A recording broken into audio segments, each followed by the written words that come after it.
बस बस बस, छोड़ दीजिए। ठीक है।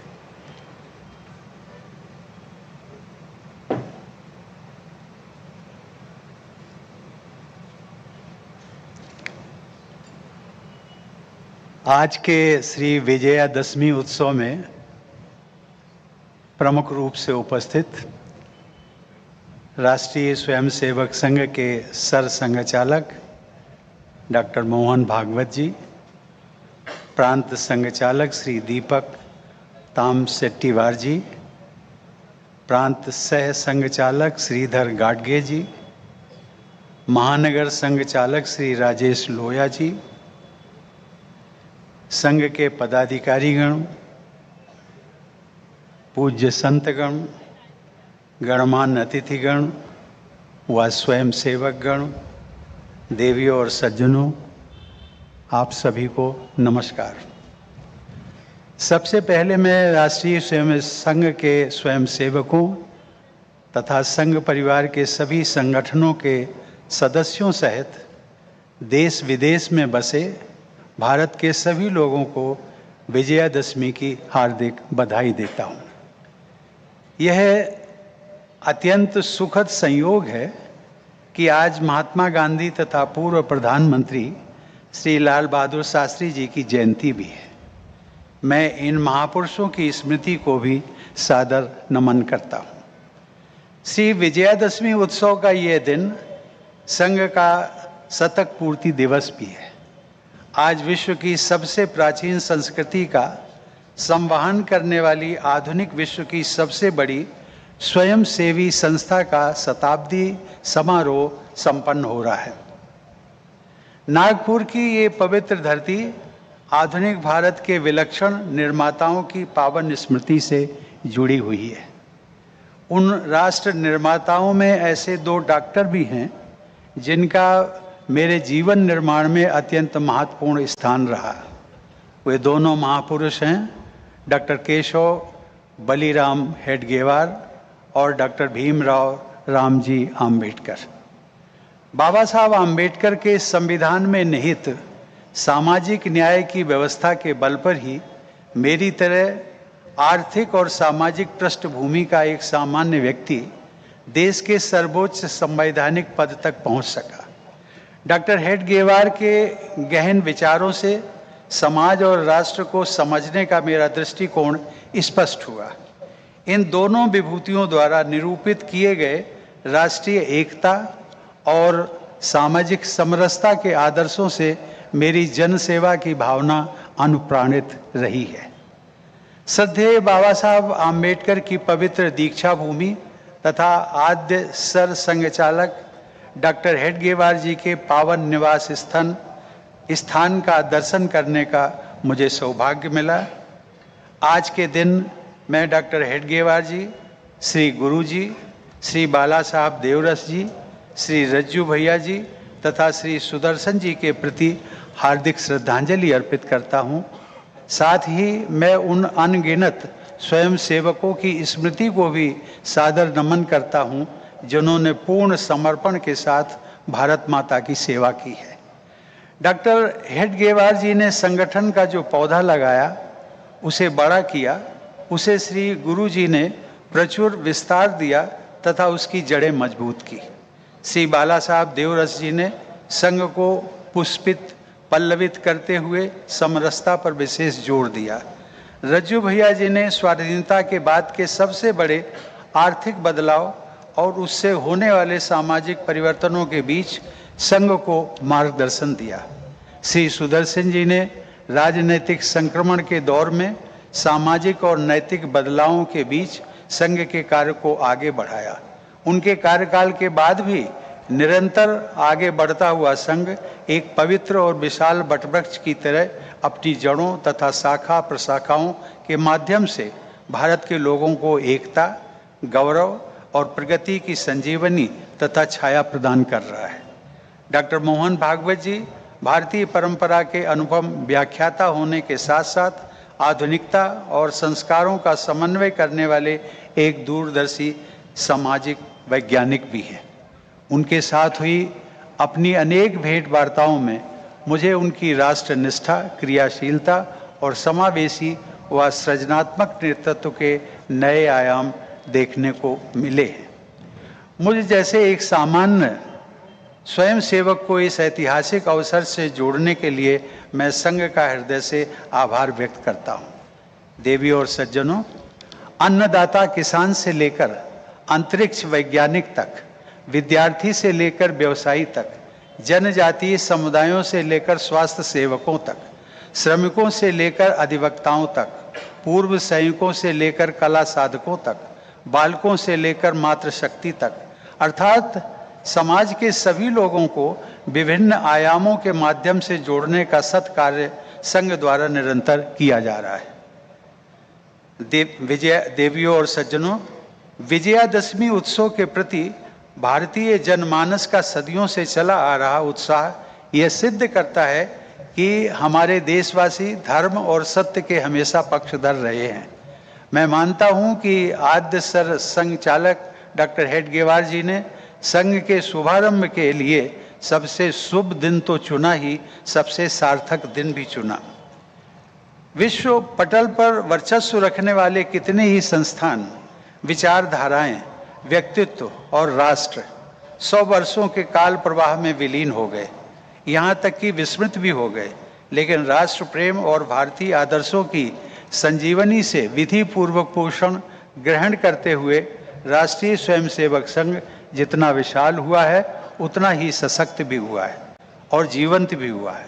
डॉक्टर हेडगेवार जी ने एक ऐसे संगठन का सृजन किया जिसकी सरल, सहज और प्रभावी विचारधारा और कार्य पद्धति से उसे अनूठी प्राण शक्ति मिलती रही है। यद्यपि संघ की कोई औपचारिक सदस्यता नहीं होती है, लेकिन संघ के स्वयं सेवकों जैसी निष्ठा भी कहीं नहीं दिखाई देती है। देवियों और सज्जनों, संघ की विचारधारा तथा स्वयं सेवकों से मेरा प्रगाढ़ परिचय वर्ष 1991 के आम चुनाव के दौरान हुआ। कानपुर जिले के घाटमपुर लोकसभा चुनाव क्षेत्र में भारतीय जनता पार्टी का मैं प्रत्याशी बना। उस चुनाव अभियान के दौरान समाज के विभिन्न वर्गों के लोगों से मिलने तथा उनके साथ कार्य करने का अवसर मुझे मिला। जिन सहयोगियों को मैंने सबसे सहज, निष्ठावान और जात पात के भेदभाव से पूरी तरह मुक्त पाया, वो संयोग से संघ पदाधिकारी और स्वयंसेवक ही थे।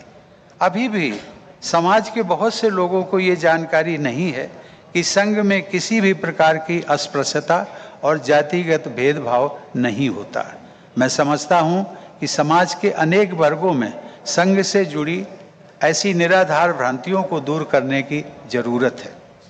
इस संदर्भ में वर्ष 2001 में लाल किले के परिसर में आयोजित एक दलित संगम रैली का मैं उल्लेख करना चाहूँगा।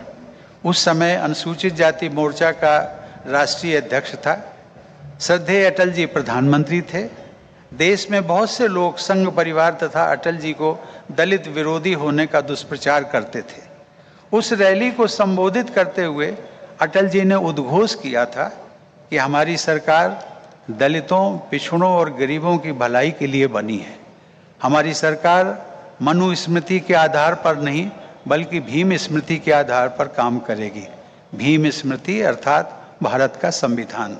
उन्होंने यह भी कहा था कि हम भीमवादी हैं अर्थात अम्बेडकरवादी हैं। मैंने अटल जी के उद्बोधन की कुछ बातों को आपके साथ साझा किया।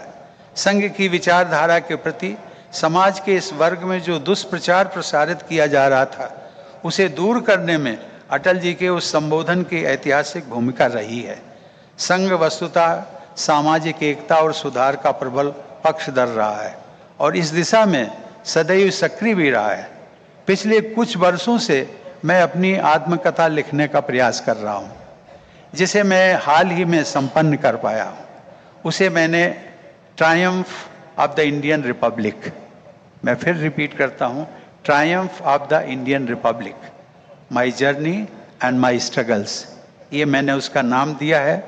पूरी विनम्रता के साथ मैं ये कहना चाहता हूँ कि मेरी जीवन यात्रा और संघर्ष में जिन आदर्शों ने मुझे शक्ति व प्रेरणा दी है, वे भारतीय संविधान और राष्ट्रीय जीवन मूल्यों पर आधारित है। मेरी जीवन यात्रा में स्वयं सेवकों के साथ जुड़ाव, तथा घनिष्ठता से मेरे जीवन मूल्यों के कैसे दृढ़ता मिली, इनसे जुड़े प्रसंग भी मैंने अपनी आत्मकथा में शामिल किए हैं। मैं आशा करता हूं कि इस वर्ष के अंत तक मेरी पुस्तक आप सभी पाठकों तक पहुंच जाएगी। देवी और सज्जनों, मेरा सौभाग्य है कि संघ से जुड़ी महान विभूतियों से मुझे व्यक्तिगत मार्गदर्शन प्राप्त होता रहा। संघ के चतुर्थ सरसंघचालक आदरणीय रज्जू भैया जी ने मुझे जन सेवा और अध्यात्म की पद्धतियों से अवगत कराया। उन्हीं के सुझाव पर मैंने राज्यसभा सांसद के अपने कार्यकाल के दौरान विपश्यना ध्यान पद्धति का अभ्यास शुरू किया। मैंने देखा है कि संघ के कार्यकर्ता भारतीय परंपराओं में निहित निरंतरता और एकता को महत्व देते हैं। श्रद्धेय श्री अटल बिहारी वाजपेयी जी ने मेरी जीवन यात्रा को मूल्य आधारित राजनीति की तरफ मोड़ा और मैं राज्यसभा का सदस्य बना। माननीय नानाजी देशमुख से मिलने का सौभाग्य मुझे कई बार प्राप्त हुआ। उनकी प्रेरणा से संचालित ग्राम विकास के अनेक प्रकल्पों को मैंने नज़दीक से देखा और समझा है। राष्ट्रपति के अपने कार्यकाल में भी मुझे चित्रकूट जाकर उनके द्वारा किए गए व्यापक परिवर्तन को देखने का सौभाग्य मिला। आदरणीय दत्तोपंत ठेंगड़ी जी से श्रमिकों के कल्याण तथा समाज सेवा की अमूल्य शिक्षा मुझे प्राप्त हुई। मुझे डॉक्टर श्यामा प्रसाद मुखर्जी शोध अधिष्ठान में अपनी सेवाएं प्रदान करने का सुअवसर भी मिला। वहां कार्य करते हुए मुझे संघ की विचार प्रक्रिया तथा वर्तमान परिदृश्य में संघ की भूमिका को और गहराई से समझने का सुयोग प्राप्त हुआ। देवी और सज्जनों, मैंने अधिवक्ता, राज्यसभा सांसद, राज्यपाल और राष्ट्रपति के रूप में कर्तव्य निर्वहन करते हुए संवैधानिक मूल्यों को सर्वोच्च प्राथमिकता दी। संवैधानिक मूल्यों को समझने में संविधान के प्रमुख शिल्पी बाबा साहब आम्बेडकर के विचार एक दीप स्तंभ की तरह मेरे दृष्टिपथ को प्रकाशित करते रहे। बाबा साहब ने संविधान की संरचना में राष्ट्रीय एकता को सर्वोच्च प्राथमिकता दी थी। राष्ट्रवाद की भावना हमारे संविधान की धुरी है। मेरे पूर्ववर्ती राष्ट्रपति श्री प्रणब मुखर्जी ने भी वर्ष 2018 में संघ शिक्षा वर्ग तृतीय वर्ष समापन समारोह में अपने संबोधन के दौरान कहा था कि भारतीय राष्ट्रवाद की अवधारणा संवैधानिक राष्ट्रवाद यानी कॉन्स्टिट्यूशनल पैट्रियोटिज्म पर आधारित है। बाबा साहब भी कहा करते थे कि संविधान की व्यवस्था उपलब्ध हो जाने के बाद प्रत्येक समस्या का समाधान संविधान की व्यवस्था के अंतर्गत ही किया जाना चाहिए। मैं एक बाबा साहब का जो अंतिम भाषण था 25 नवंबर 1949 को संविधान सभा में उन्होंने दिया था। उस ऐतिहासिक भाषण के संबोधन में उन्होंने कुछ चिंताएं व्यक्त की थी जो मुझे संघ की चिंताओं और चिंतन में भी दिखाई पड़ती है। बाबा साहब ने अपनी इतिहास दृष्टि से जो सामाजिक कमजोरी संविधान सभा के सामने प्रस्तुत की थी, उसे एक अंग्रेजी कहावत में इस प्रकार व्यक्त किया जाता है, united we stand, divided we fall. यानी जहाँ एकता है वहाँ अस्मिता है, जहाँ विभाजन है वहाँ पतन है। डॉक्टर हेडगेवार भी कहते थे कि विदेशियों ने हमें प्रताड़ित करने के लिए हमारे ही भाइयों के हाथों में लाठी पकड़ा दी। हम असंगठित और विभाजित रहे। देवी और सज्जनों,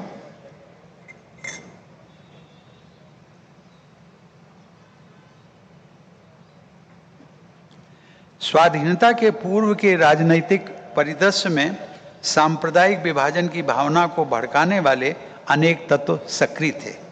लोगों में सांप्रदायिकता से ऊपर उठकर राष्ट्र प्रेम को प्राथमिकता देने का संदेश प्रसारित करने के लिए बाबा साहब के समकालीन जो नेता थे, अनेक प्रबुद्ध व्यक्तियों का मानना था कि जनता के बीच हम सबको ये जाकर कहना चाहिए कि सबसे पहले हम भारतीय हैं, उसके बाद ही हम हिंदू, मुसलमान, सिख या ईसाई हैं।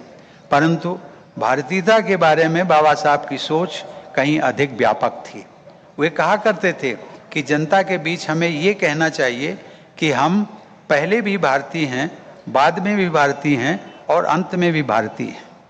देवी और सज्जनों, मैं मानता हूं कि प्रत्येक भारतीय को संघ के एकात्मता स्तोत्र को अवश्य पढ़ना चाहिए।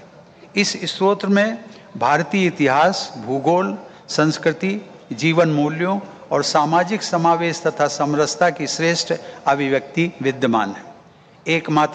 एकात्मता स्तोत्र में महर्षि वाल्मीकि, एकलव्य, संत रविदास, संत कबीर, संत तुकाराम, भगवान बिरसा मुंडा, महात्मा फूले, श्री नारायण गुरु, बाबा साहब भीमराव अंबेडकर आदि प्रातः स्मरणीय विभूतियों का नामोल्लेख संघ की सर्वसमावेशी समाज दृष्टि का प्रमाण है। परंतु ये जानकारी हमारे समाज के बहुत से लोगों तक नहीं पहुंची है। मैं चाहूँगा कि सोशल मीडिया और डिजिटल टेक्नोलॉजी सहित हर संभव माध्यम का उपयोग करके सामाजिक समावेश का संघ द्वारा प्रसारित ये संदेश जन जन तक पहुँचे। भेदभाव रहित भारतीय समाज की परिकल्पना को व्यक्त करते हुए केरल की महान आध्यात्मिक विभूति, समाज सुधारक और कवि श्री नारायण गुरु ने कहा है, जाति भेदम मत द्वेषम एदुम इल्लादे सर्वरोम सोद रतवेन बाडुन मातृका स्थान मानिता। अर्थात एक आदर्श स्थान वो है जहाँ जाति और पंथ के भेदभाव से मुक्त होकर सभी लोग भाई भाई की तरह रहते हैं। सभी देशवासियों को ये जानना चाहिए कि संघ के एकात्मता स्तोत्र में श्री नारायण गुरु जी का संघ के लाखों स्वयंसेवकों द्वारा नित्य स्मरण किया जाता है। इस एकात्मता स्तोत्र का एक श्लोक महिला विभूतियों को भी समर्पित है। आप सब तो उस श्लोक को जानते ही हैं। मैं अपनी श्रद्धा व्यक्त करने के लिए वह श्लोक दोहराना चाहूँगा। अरुंधति अनसुया च सावित्री जानकी सती द्रौपदी कर्णगी गार्गी मीरा दुर्गावती तथा लक्ष्मी अहिल्या चन्नम्मा रुद्रमांबा सुविक्रमा निवेदिता शारदा चा प्रणम्य मात्र देवता। इस श्लोक में भी भगनी निवेदिता का उल्लेख अत्यंत महत्वपूर्ण है। भगनी निवेदिता ने आज से ठीक 123 वर्ष पहले 2 अक्टूबर को ही मुंबई में हिंदू महिला सोशल क्लब को संबोधित करते हुए एक महत्वपूर्ण भाषण दिया था। उन्होंने भारत की बहनों से अनुरोध किया था कि वे भारतीय परिवार परंपरा में विद्यमान आदर पूर्ण विनम्रता, सुदृढ़ स्नेह बंधन, बुजुर्गों द्वारा बच्चों का दूरदर्शी संरक्षण तथा बच्चों में आदर भाव और कर्तव्य परायणता के जीवन मूल्यों को बचाए रखें। पंच परिवर्तन अभियान के तहत कुटुंब प्रबोधन का संघ का वर्तमान प्रयास अत्यंत सराहनीय है। पारिवारिक मान्यताओं को अपनाने, परिवार को व्यक्तित्व निर्माण का आधार बनाने तथा परंपरा और संस्कारों की शक्ति को घर परिवार में जगाने का महत्व आज के न्यूक्लियर फैमिली तथा डिजिटल एज के संदर्भ में और अधिक बढ़ गया है। देवी और सज्जनों, महिलाएं हमारी परिवार व्यवस्था में बराबर की सहभागी हैं। संघ की विकास यात्रा में भी यह तथ्य परिलक्षित होता है। आज से लगभग 90 वर्ष पूर्व 25 अक्टूबर 1936 को विजयादशमी के ही दिन संघ द्वारा राष्ट्र सेविका समिति की स्थापना की गई थी। संघ की मान्यता के अनुसार मातृशक्ति का दायित्व है कि वे परिवार निर्माण के साथ साथ समाज और राष्ट्र का निर्माण भी करें। अतीत में भी मातृशक्ति द्वारा ऐसा योगदान किया जाता रहा। जीजा माता अहिल्याबाई होलकर, रानी अब्बक्का, रानी चेन्नम्मा, लक्ष्मीबाई, झलकारीबाई, अवंतीबाई लोधी, सावित्रीबाई फूले, लक्ष्मीबाई केलकर, विजयराजे सिंधिया और सुषमा स्वराज जैसी महिला विभूतियों ने अपने त्याग, शौर्य और नेतृत्व से राष्ट्र निर्माण को अमूल्य योगदान दिया है। देवी और सज्जनों, संघ में व्याप्त समरसता, समानता और जाति भेद से पूरी तरह मुक्त व्यवहार को देखकर महात्मा गांधी भी बहुत प्रभावित हुए थे, जिसका विस्तृत विवरण संपूर्ण गांधी वाङ्मय में मिलता है। गांधी जी ने 16 सितंबर 1947 को दिल्ली में आयोजित राष्ट्रीय स्वयंसेवक संघ की रैली को संबोधित किया था और कहा था कि वे वर्षों पहले संघ के संस्थापक डॉक्टर हेडगेवार के जीवन काल में संघ के एक शिविर में गए थे। गांधी जी संघ के शिविर में अनुशासन, सादगी और छुआछूत की पूर्ण समाप्ति को देखकर अत्यंत प्रभावित हुए थे। जनवरी 1940 में बाबा साहब आम्बेडकर द्वारा महाराष्ट्र के सतारा जिले के कराड नगर में राष्ट्रीय स्वयंसेवक संघ की शाखा में जाकर लोगों से मिलने का तथा अपनेपन का भावना व्यक्त करने और सहायता का प्रस्ताव देने का उल्लेख संघ के समरसतापूर्ण दर्शन एवं व्यवहार शैली का ऐतिहासिक प्रमाण है। मराठी भाषा में प्रकाशित होने वाले केसरी समाचार पत्र को उस समय राष्ट्रीय समाचार पत्र का दर्जा प्राप्त था। 9 जनवरी 1940 के केसरी समाचार पत्र में बाबा साहब के एक महत्वपूर्ण वक्तव्य को उद्धृत किया गया है। बाबा साहब ने कहा था कि कुछ बातों में मतभेद होने पर भी मैं इस संघ की ओर अपनेपन से देखता हूँ।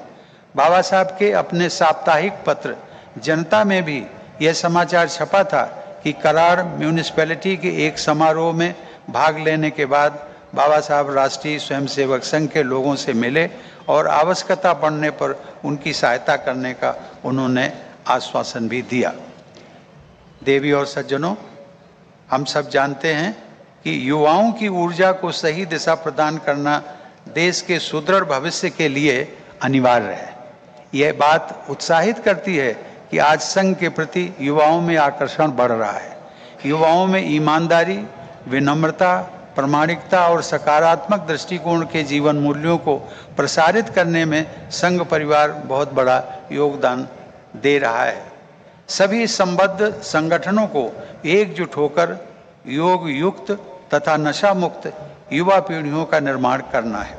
मैं युवाओं से विशेष रूप से अनुरोध करना चाहूँगा कि वे जन सेवा में बढ़ चढ़कर भागीदारी करें।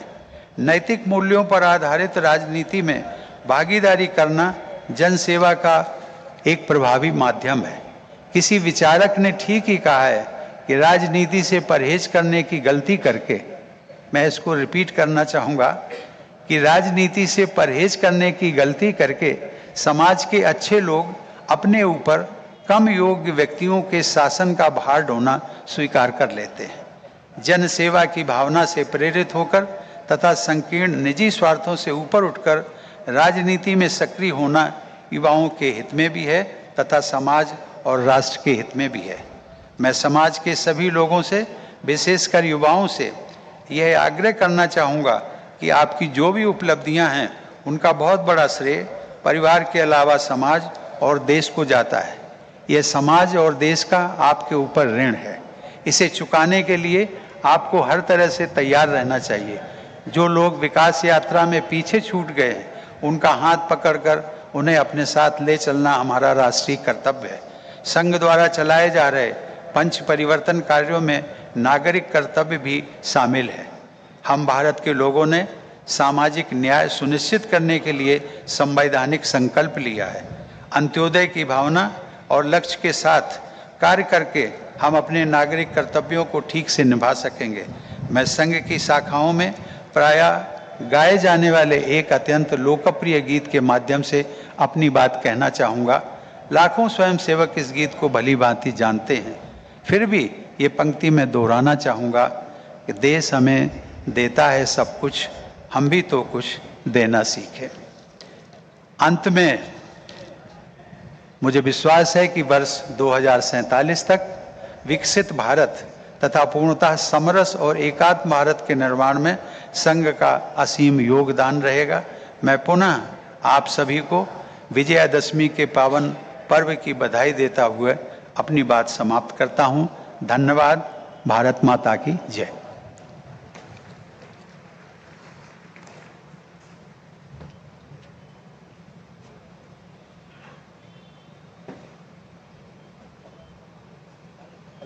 उठा लेना चाहिए।